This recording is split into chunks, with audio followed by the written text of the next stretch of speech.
Hello everyone, welcome back to another episode of Man Manga Boy Reads His Manga. Today I got 2, 4, 6, 7, 8, 9, 10, 11, 12, 13, 14. This is a chonk too. This is a chonky one. Burn the Witch. Burn the Witch Dead. You can see it's a little shiny. It's like a wrapping cover, so it goes all the way around. And it has like a dust cover that comes with it too, which I thought was kind of nice. As a lot of you guys know, I really don't like Bleach that much at all. I thought the first few arcs are good, and then the last few arcs that they're going to translate into an anime soon, I thought were really bad. I thought that Bleach overall had a lot of lost potential that they really never capitalized on, which I wish they did. And a lot of hanging plot threads that I really wanted to see explored, but we never got. So yeah. That is in a nutshell why I don't like Bleach, ignoring the writing and the plot holes and things like that, but those are also reasons. Anyways, Burn the Witch is in the same universe as Bleach somehow. A lot of people have already poked holes into how that doesn't make any sense. But whatever, I read Burn the Witch as if it was its own standalone series, or maybe in an alternate dimension, kind of like Soul Eater Not. Which is a spin-off series of Soul Eater, which exists in its own separate kind of dimension / continuity. Comes with a double-sided poster here, which is kind of nice. This series is supposed to get a volume 2 and be kind of its own series, but just go at its own pace. I didn't understand how this dog dragon is still alive after everyone's like, nope, it's dead, and then the next kind of story starts and he's alive, and he just is, and that's the way it is. I don't really understand what's so special about dragonclads. I get that they track dragons, but so what? Why would you kill them? And also, why aren't they killing him? It just is a little odd to me, but that's okay. Overall, I like this story. I'm pretty interested in it. It'd be nice to see what goes on. Of course, the character designs are really good. The read is pretty fast. It's an interesting concept, one that I definitely could get behind. I think I'm just a sucker for dragons, as I'm slowly realizing. But eventually, maybe I'll get tired of it. But in this world, there's dark dragons and light dragons. There's real London, there's reverse London, and then they're part of the Wing Binding, which is also known as West Soul Society.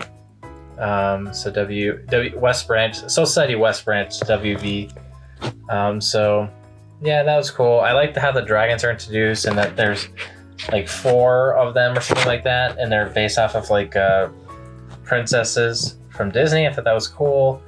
I don't really like our main characters too much, but they definitely are decent enough. I do like this guy. I think he's hilarious, and I like the captain guy that shot Cinderella from a mile away.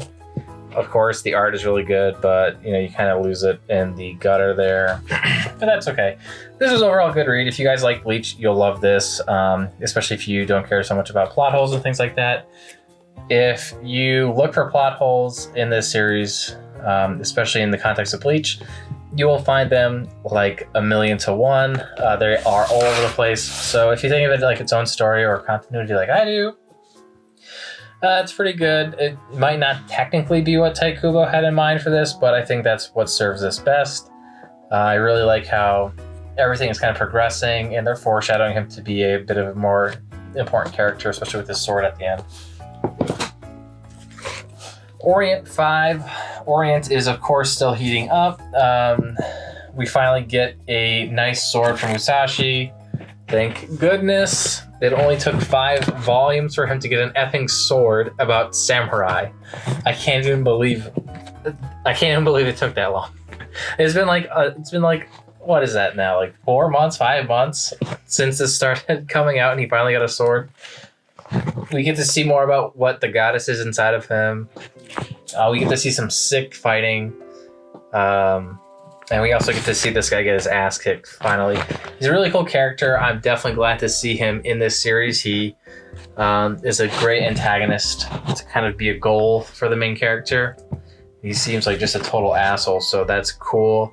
this series has really started to pick up. So if you guys were ever on the fence about it, especially with the first 3 or 4 volumes, or really just the first 3, I definitely recommend giving it a read through just a little bit further, and you'll probably find some enjoyment out of it.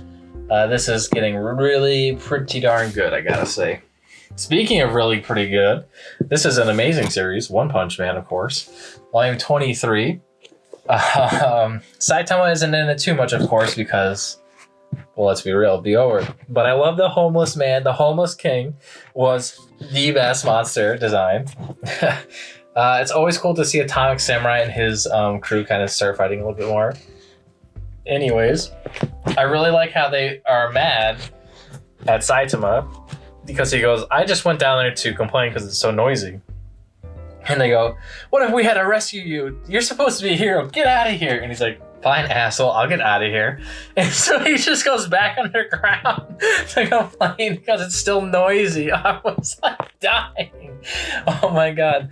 And, and then we see Purdy Prisoner have to fight his other jail members, his jailmates. That was pretty good too. But we also get to see Pig God and how he fights. It's like disgusting. He just eats heroes, or he just eats monsters, and so then this monster eats him. So what does he do? He tries to eat that monster, you know, of course. So it's an eat or be eat battle. They've got a little yin yang thing there, or like the snakes. I forget what that's called. So that was hilarious. We also get to see Super Alloy Blackluster. I think his name was just Blackluster, right? Anyways, we get to see him fight, which is pretty interesting. He doesn't do a whole lot, but it's finally cool to see him do something at least, but he seems super strong. I can't wait to see a little bit more about him because he's actually one of the characters which I know like nothing about.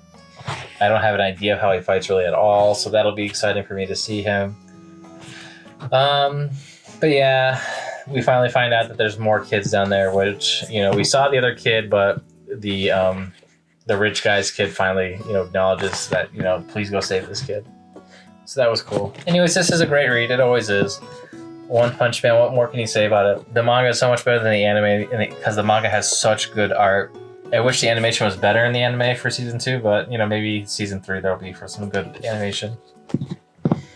But yeah, definitely if you're not checking out One Punch Man, check it out. You have JJK Volume 12. This, I think, is just about the conclusion of the Shibuya arc. Or definitely pretty close to the end of it, I would say. We finally get to see the brothers arc kind of conclude. I think that this is a man.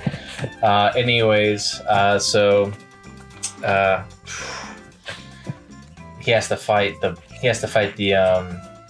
the eldest brother with the blood controlling, which reminded me a lot of Avatar, The Last Airbender, and, you know, Korra as well, having to fight Amon and the bloodbender, the witch bloodbender in the forest. I can't remember her name. But yeah, to see the fighting kind of starting to wind down and to see other people get their asses kicked, to see him go into overtime again, that's just sick. I love to see her fighting as well. That was also great. You know, this is just a nice little, what's the word for it? Fan servicey volume of fighting.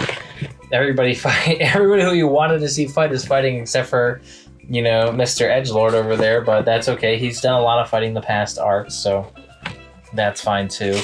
But yeah, you know, we have I don't even know, not many spots left. We don't get a lot of Sukuna though in this arc. Or, well, yeah, not this arc and not this volume. He does pop up for a second, though. But, I mean, not much. Yuji pretty much takes care of everything on his own, except for, like, the very end. So, maybe we'll get to see a little bit more, but who knows? Probably not. I really think this arc is nearing its end. Blue Exorcist 26, another arc nearing its end. Oh my god, Blue Exorcist 26. Oh my god. This one was probably my favorite read of the whole week. Once this got in the mail, I pretty much tried my hardest not to read it first, so that way I could save, you know, some manga past the first week of having the box in. We get to see the two brothers of the Okimura clan fight. That was awesome. Saiyan versus Saiyan powers over here. You know, they acknowledge that Rin's actually a Nephilim, which is cool. And They totally just destroy the Illuminati. It'll be interesting to see if Lucifer actually survived this crash, but oh my god, this fight was epic. I love to see the brothers fight. Very cool to see Rin lose his black hair as well and get his like new kind of coma sword and his Nephilim side kind of under control a little bit. So yeah, if you guys aren't reading Blue Exorcist for whatever reason, you should really be reading Blue Exorcist for every reason. It is funny. It's got good action. The story is super interesting. The only thing bad about it is that you have to wait a while for the next volume, but it's not on hiatus, so that's got D. Grayman and Hunter x Hunter beat. So I strongly recommend this manga if you guys have any interest in like demons and fighting demons. There's exorcisms, but it's not really the main point of it. They're just trying to prevent the apocalypse for the most part. But yeah. This is great, a great read. Strongly recommend that series. Heavenly Delusion, this was pretty good too. This is kind of like a mystery, kind of what's going on manga at this time. I can't wait to see what's actually happening, but so far there's a lot of weird imagery. There's actually a lot of naked people in it, naked women, topless women. I did not expect it. This fish thing was so creepy. Oh, and we also get to figure out why this girl is a boy in a girl's body. It'll be interesting to know if that's actually true. I like this coat. This is a full sweatshirt. If that's actually true, or if, like, I don't know, maybe they have a different kind of disorder where they just think they're somebody else, like, because they're so traumatized. It's tough to say because of that traumatic event that happened. But yeah, this series is good. It's always a mystery of what's going on with the kids in the school or the institution, and what's going to happen with these guys as they get closer to paradise, which I suspect is that institution, and they're going to free those kids. That's my thought. But the kids are like starting to hook up with each other. There's a couple that's gay, two girls that are in love with each other that are really young, and then a heterosexual couple as well. So that's interesting how that all happened. And the adults are just studying them, which is bizarre to me. And it seems like they're also making the Man-Eaters, which, what a bunch of assholes. I also read more Grand Blue Dreaming. Grand Blue Dreaming, it's funny. It's just like a more current GTO for the most part. Well, more current. It's like if you took the old school GTO Shonen Gumi days, or Jumi, I don't know how to say it, when they're in high school. This is pretty much that, except college and diving. They always go diving like once in once a volume. I feel like it's cool to see Yori's sister show up, and it really gets into this guy's like annoyance because he's a huge lolicon right here at Kohei, but whatever. It's so funny. And then what else happens? Oh yeah, then there's one where they're actually taking a test in school and they keep fucking around with the teacher. The teacher's like such an extra dick. He makes them wear this pillow and with a hammer because they're engineering students, and they have to smash each other's dick with this hammer until they can get it so it stops right before hitting them in the dick. So the teacher, finally they get in there because he says that he's willing to help them. And they're like, oh, good.